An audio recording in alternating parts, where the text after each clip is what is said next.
J.K. McLeod. Today I'm working on a Pioneer NU-17 and playing around with it for the last, I don't know, maybe 3 weeks or so whenever I get any spare time. Manufactured between 61 and 64, 89 cc's. I believe this is the third iteration of this form factor that Pioneer put out. First I think it was the 400A, and then this.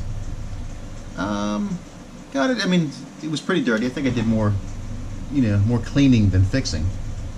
Cleaned out the malarkey. Had no spark. Pulled off the flywheel, cleaned the points, gapped them. Even though the coil's got these little cracks in them, I'll fill those in with epoxy. Spark came back. Threw a little gas down the throat of the carb. Fired on prime. Alright, well, and then we have to tackle the fuel system. That was the hardest part. It's probably I had probably better than half a tank of gas when it was just put away. I don't think anybody's really touched it in, I don't know, probably at least 30 years. As there was a 1/4 inch thick coating of this kind of looked like plastic roofing cement and tar on the bottom of the tank. Inside here there's a small hole that leads down to where the fuel line goes. See if you can see that in there. Now, let me see if I can get a light on the situation. There we go.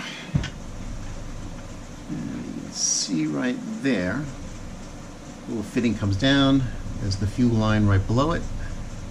Yeah, that's probably a good shot right there. And you gotta kind of get into the tank and hook it in from the bottom. Nice long pair of needle nose. Try to get in there and angle it properly. I mean, this is the earthly remains of the pickup. Yeah, and I got some malarkey off that as well. And instead of a fuel filter, it has a little screen. But that was completely destroyed. And this is actually the fuel filter. It sits on the bottom side of this cover here. And the little square box here acts like a sediment bowl.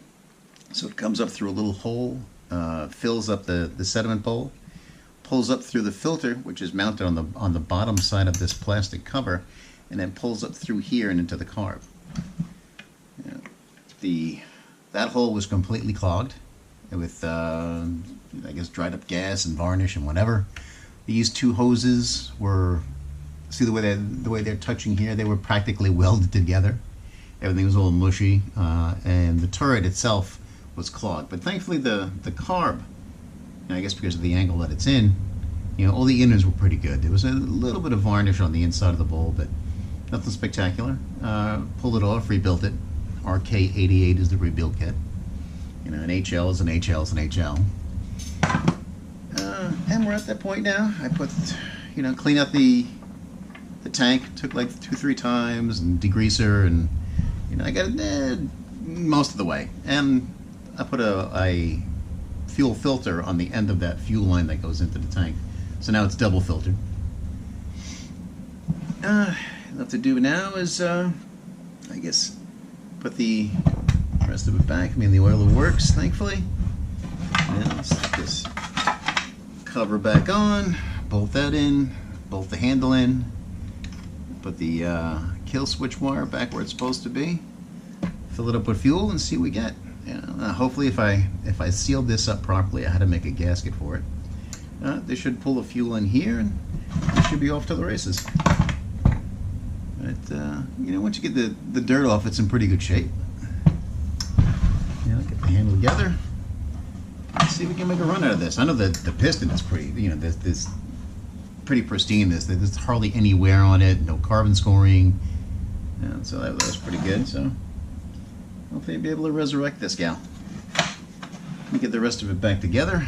Get ready to throw some fuel in it, and see if we got a runner.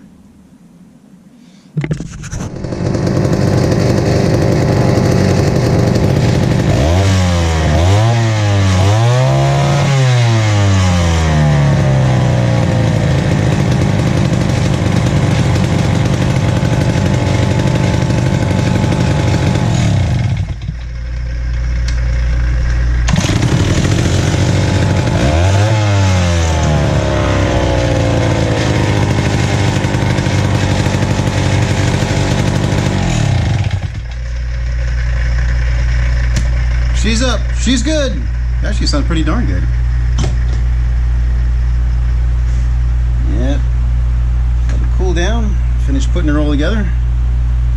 Let it run a little bit. Of course, gotta get the knob for the primer. That's kind of missing there. I haven't found one yet that wasn't broken. But yeah, so it came out pretty good.